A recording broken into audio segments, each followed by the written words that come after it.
Muy bien, vamos entonces ya a finalizar esta parte del tejido sanguíneo y habíamos hablado un poco sobre los polimorfos nucleares, ¿verdad?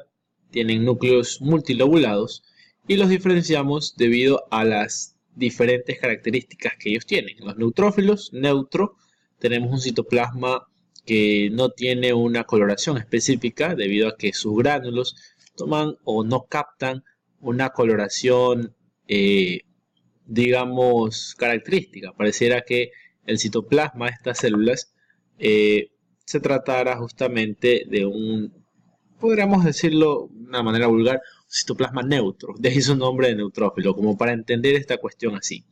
Si tenemos un núcleo multilobulado, puede llegar a tener hasta 5 lobulaciones. Y bueno, es muy sencillo de diferenciarlo, aparte que es una de las células más abundantes en cuanto a leucocitos. Luego el basófilo, que poseía estos gránulos que se tiñen intensamente, ¿sí? Tiene una coloración más o menos azulada, violácea, y todos estos gránulos prácticamente cubren casi todo el núcleo, ¿no? Es muy sencillo también de poder diferenciarlo. Y por otro lado, los eosinófilos que poseen esos gránulos, como su nombre lo dice, eosinófilos, son gránulos que tienen una coloración más o menos rosada, media, media salmón, dicen algunos autores.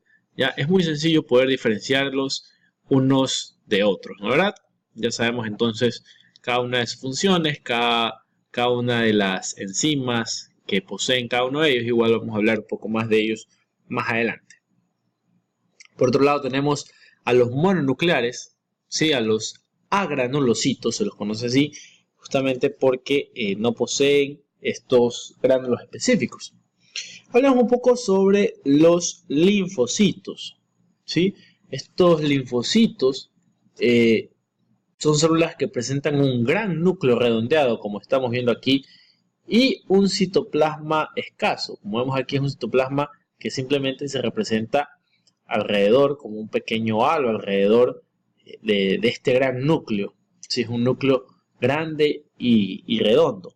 Estos linfocitos representan aproximadamente entre el 25 al 28% de los leucocitos. ¿Sí? Del total de los leucocitos, el 25 o 26 al 28% está representado por estas células que son los linfocitos, que son básicamente la parte funcional del sistema inmunitario, del cual vamos a hablar en otro video.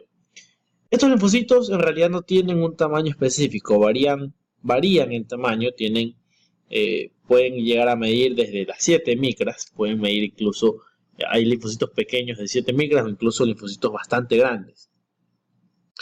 Y bueno, tenemos tres tipos de linfocitos, que son los linfocitos T, que están involucrados con la inmunidad celular, los linfocitos B, que están involucrados con la inmunidad celular, que es la producción de anticuerpos, y los natural killers, los NK, que son básicamente células que están programadas para matar a otras células, ¿sí? Células infectadas por virus o células cancerosas, ¿ya? Y por otro lado tenemos a estas células de acá que son bien grandes. Son justamente los monocitos. Estos monocitos representan entre el 3 y el 9% de los leucocitos totales y se caracterizan por la forma del núcleo. ¿Sí? Tienen un núcleo arriñonado, dicen algunos autores así de una forma medio poética. ¿Sí? Un núcleo en forma de riñón, un núcleo en forma de herradura más o menos.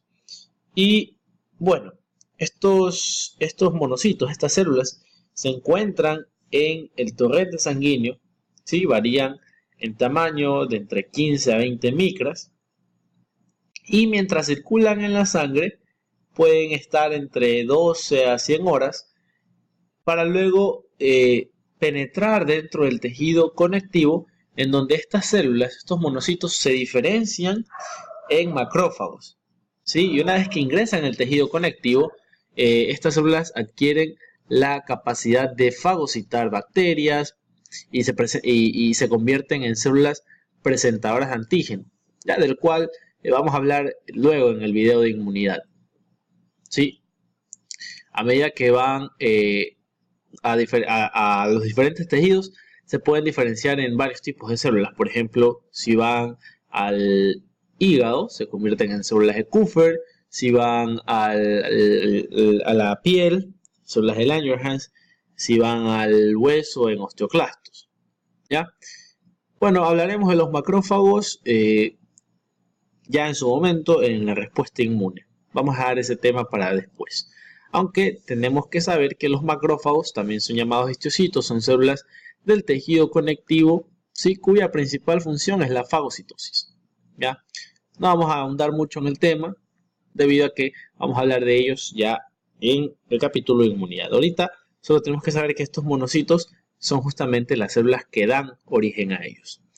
Y por último hablemos de los trombocitos o plaquetas, que son básicamente restos de células, ¿sí? No son células sino restos celulares que no poseen núcleos, que tienen más o menos una forma de discos bicóncavos y que miden aproximadamente entre 2 y 4 micras. Su vida media es de aproximadamente 10 días, ¿ya?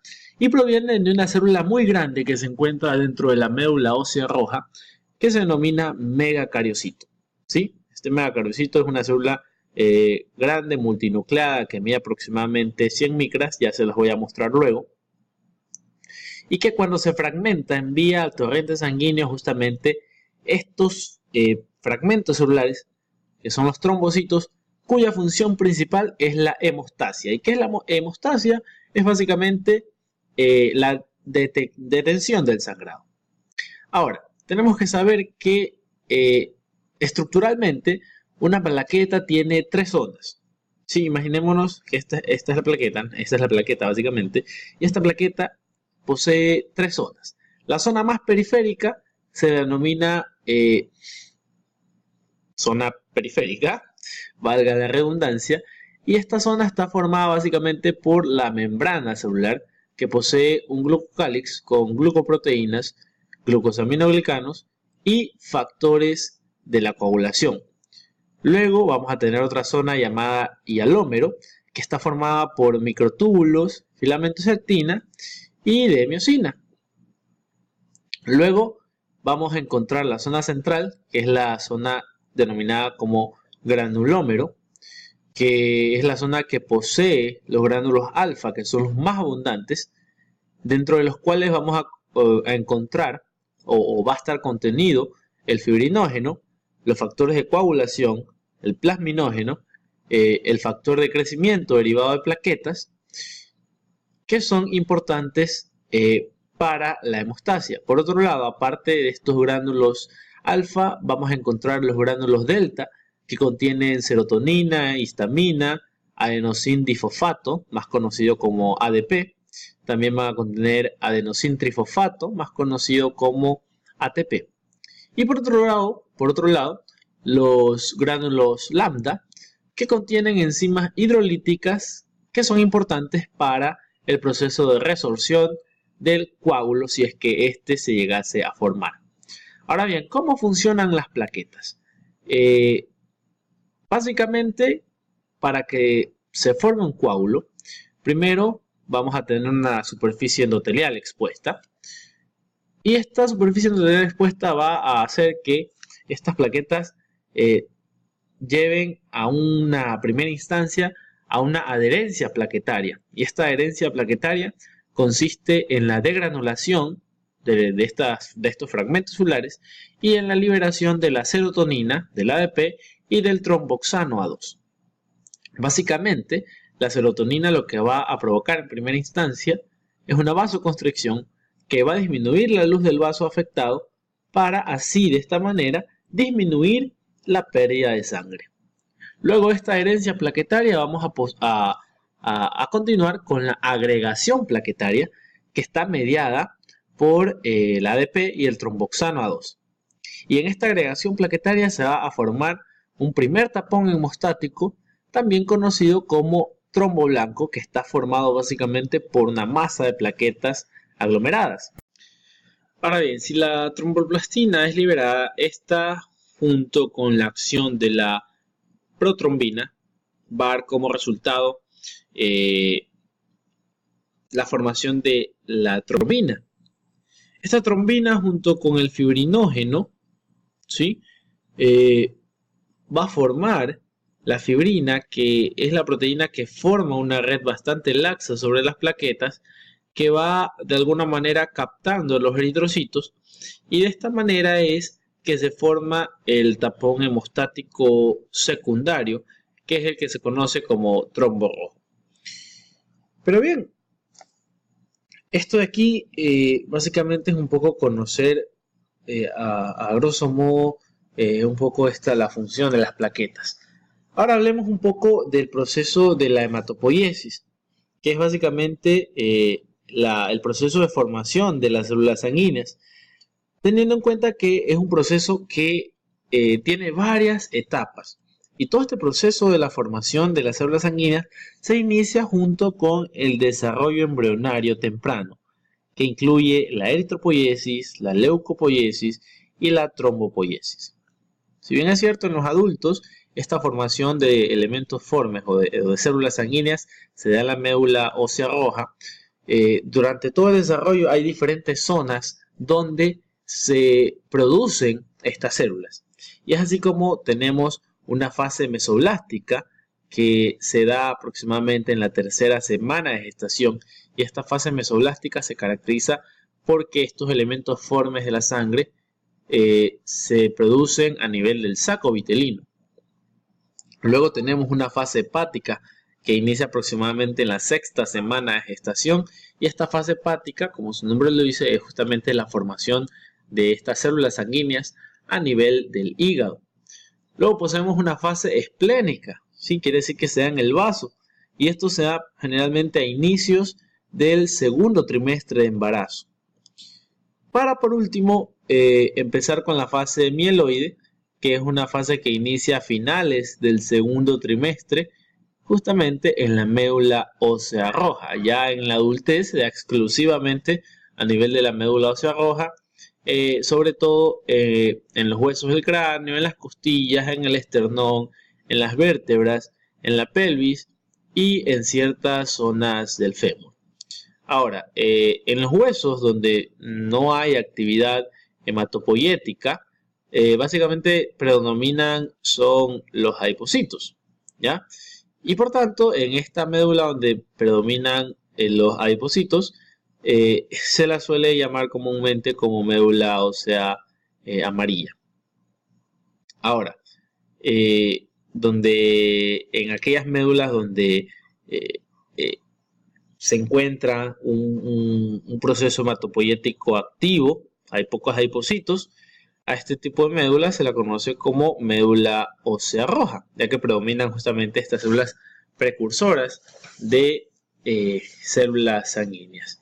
Y es justamente el corte que estamos observando aquí. Esto de aquí sí es un corte histológico de médula ósea, donde vemos estas células grandes que, como les mencionaba hace rato, son justamente los megacariocitos, que son células multinucleadas. Vemos aquí las colonias de los eritrocitos, las células que van a futuro a formar, o que son las células precursoras de los eritrocitos, y por acá vemos células precursoras de mielocitos. Bueno, por otro lado, estos espacios que vemos aquí son justamente los espacios, los sinusoides, ¿sí? Que posee la médula ósea, por donde van a salir estos elementos formes. ¿Sí? Aquí vemos ya eritrocitos que están saliendo, ya están en la luz, estos espacios vasculares. Y no hay que confundirlos con estas células grandes que tenemos acá, que son justamente los adipocitos, ¿sí? Es común que una médula ósea roja tenga una población de adipocitos, siempre y cuando esta población sea bastante disminuida, o sea, es una relación más o menos 30-70, ¿sí? En posteriores videos les voy a enseñar un poco a valorar una médula ósea roja. Ahora bien, nos falta hablar un poco sobre los precursores, ya para ir culminando con este capítulo de sangre, y obviamente hablar un poquito a grandes rasgos sobre el hemograma. Nos vemos entonces en el siguiente video para culminar.